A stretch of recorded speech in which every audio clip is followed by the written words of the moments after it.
Ayan. Nagsawa ka na ba sa aking mga technical videos para maiba naman ang ating content? Hahaluan natin ito ng mga pagkain. Pagluluto, mag-comment lang kayo sa videos na ito kung ano ang gusto nyong lutuin ko. Kahit hindi ko alam yan, susubukan nating lutuin with complete procedure kung paano ito pasarapin. Sarap! Rana Rana Ranu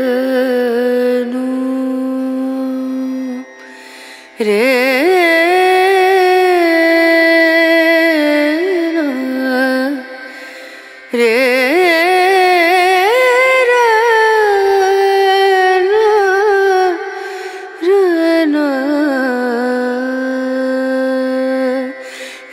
नजरिया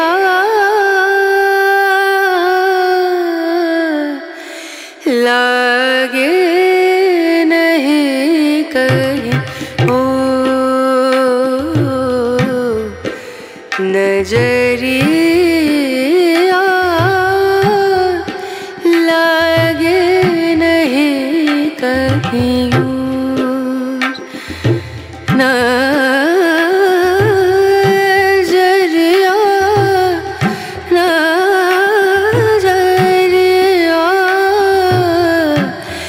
लगे नहीं कहीं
lahat, pagsabayin na natin yan ha. Walang mauuna dyan. 2 minutes.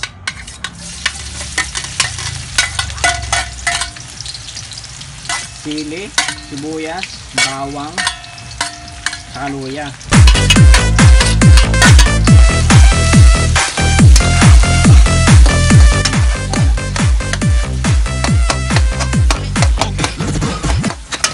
Yan, yung hiwa ng luya, pahaba kasi pwede mo kainin yan.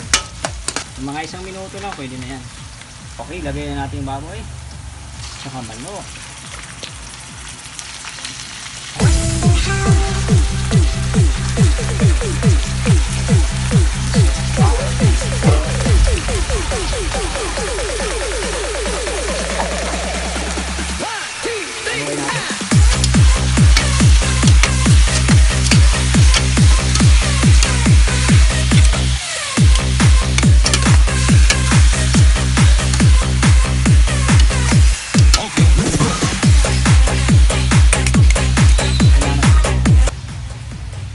Titimplahin natin yung kanina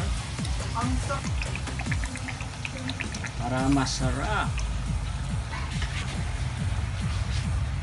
Paminta.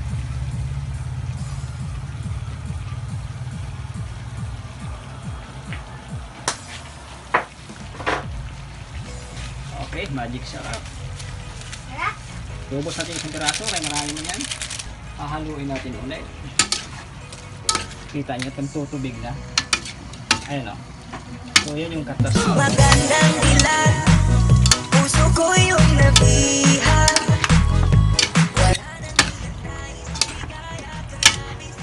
Sa gisa pa lang, titimplahin na natin. Siyempre, lagyan natin ng asin.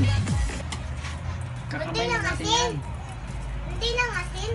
Ayan, nilagyan ko na ng asin. Bakit? Kasi para yung lasa niya, tagos hanggang buto. So, timplado na yan siya ha.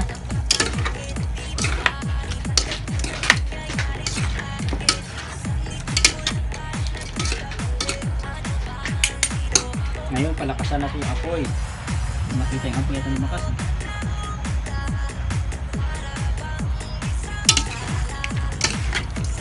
Hindi makalimutan wala. Okay. Ngayon, yan, igisa natin siya ng mga 20 minutes.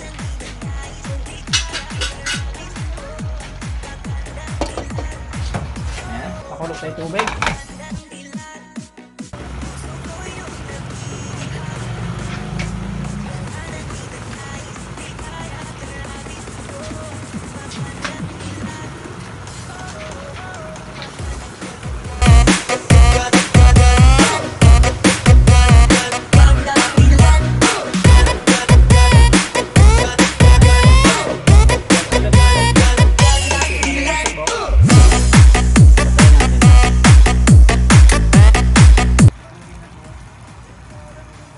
So ililipat natin siya ngayon ng lagayan, no?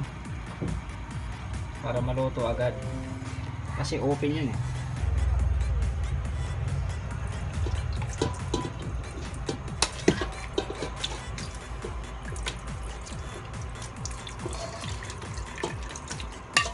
So matigas pa yan.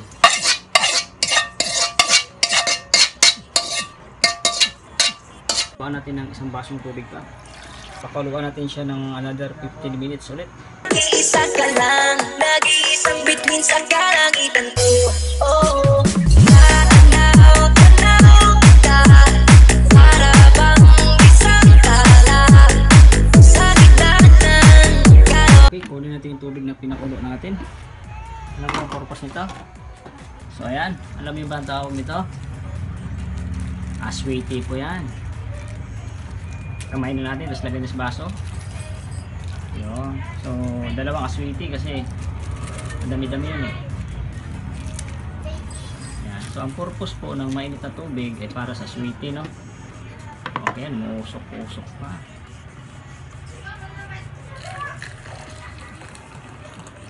Ayan po. Kita niyo po yan, no? Yan po yung magiging tubig natin mamaya, no? Yan. Tapos haluin natin ng tinidor.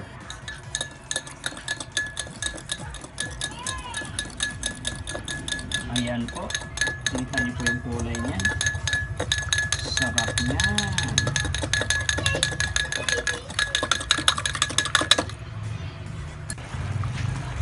Bang kumukulo siya dyan. Para maramdaman mo yung ubos natin sa buong plastic. Haluin natin ang konti lang. Hindi masyadong maraming halo. Padubog lang natin ang paminta. Okay? Kailangan konti na lang yung sabaw matira dyan.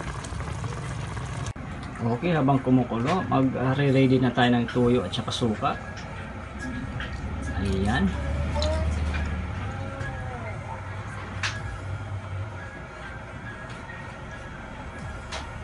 Ayan po, tama na po yan. Dapat kung gaano karami yung tuyo, ganun din po yung suka. Okay.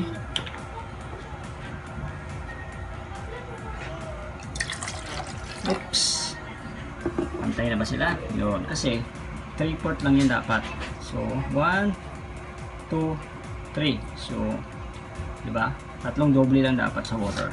So, dapat ang water na pangpakulo natin ay nilagyan natin ng aswite, no?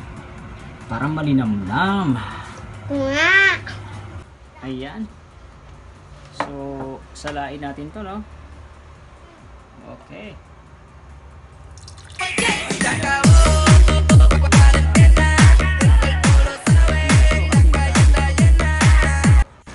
So, unang pakulo, 15 minutes. Tapos pangalawa, 10 minutes. After, tingnan natin kung malambot na siya sa 25 minutes lahat. So, medyo matigas pa siya. Wala. Medyo matigas pa. Okay. So, extend pa tayo ng another 10 minutes para 35 minutes lahat. Una, 15 minutes, 10 minutes. Tapos, tigas pa. Extend pa tayo ng another 10 minutes. Okay. Okay, patayin na natin. Yun, pinatay natin kasi buksan natin. Oh. Diba? Alam mo tapos na. Kaya ko pinatayan dahil ilagay natin yung toyo, suka, at saka yung binabad sa mainit na tubig na aswete. Okay? At saka yung dahon ng paminta. Kaya natin pinatay para maghalo yung suka at saka toyo. Okay? Ayan. Suka, toyo, aswete. Wow! Isama natin to yung patatas. Wow! Tapos yung pamintang dahon. Wow! Haluin natin muna, haluin. So akala mo kaldereta, no? Adobo po yan. Yan po yung version ni informative tips. Hindi po yan kaldereta, ha? Adobo po yan. So ngayon nahalo na natin. Pakuluan ulit natin. Halo mambot pa. Mga 15 minutes na. 10 minutes. Okay?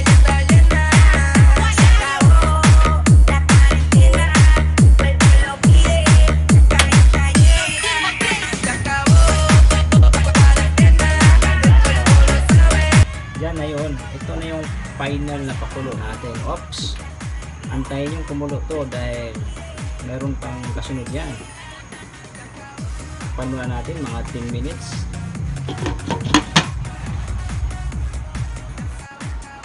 Take note guys, ha, dapat titingnan natin, baka natuyuan na. Tingnan natin guys. Wow. Wow. Tingnan natin kung may sabaw pa ba yan. Tingnan natin kung may sabaw pa. So para malaman, patayin mo yung apoy, patayin natin. Kung gaano karaming sabaw. Diba? So, ayun, hindi siya umabot ng 10 minutes, no? Kasi yung tubig, kunti na lang. Lagyan natin siya ng pampatamis. Instead na asukal, hindi tayo gagamit ng asukal. Okay? Hindi tayo gagamit ng asukal. Alam niyo to? Alam niyo to ito? Yan. Honey po yan siya. Honey. Pure honey. Okay? Yan po yung gagawin nating pampatamis. Okay? Buksan natin. So, lalagay natin yung honey sa gitna. Okay? Ayun. Ang sarap yan mamaya. Kita nyo yan? Kita nyo? Instead na asukal, hindi tayo gagamit ng asukal, kundi honey. Okay?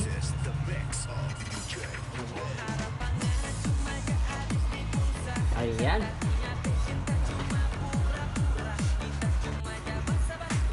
Ayan, nakikita nyo yung honey kumipintab, oh.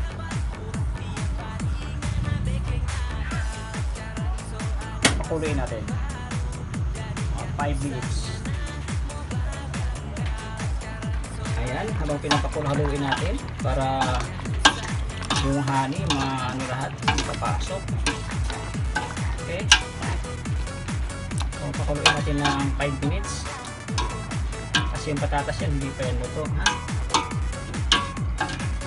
Pag kumulo yan, mamaya tikman natin ulit ang nangyari.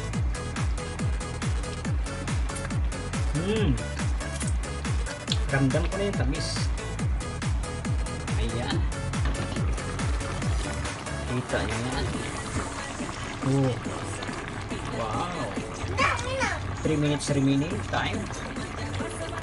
Dapat kasi 45 minutes ang tama nito. Kung gusto mo talagang lalambot siya, gawin mo 1 oras. Pero tama na yung 45 minutes para magpalambot. Okay?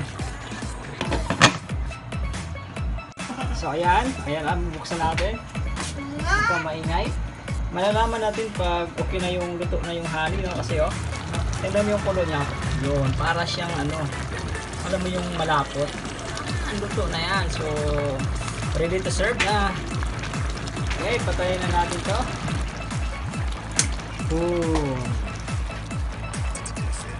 Wow. Naramdaman mo yung sarap. Ayan. Siyempre, ganito. Ayan.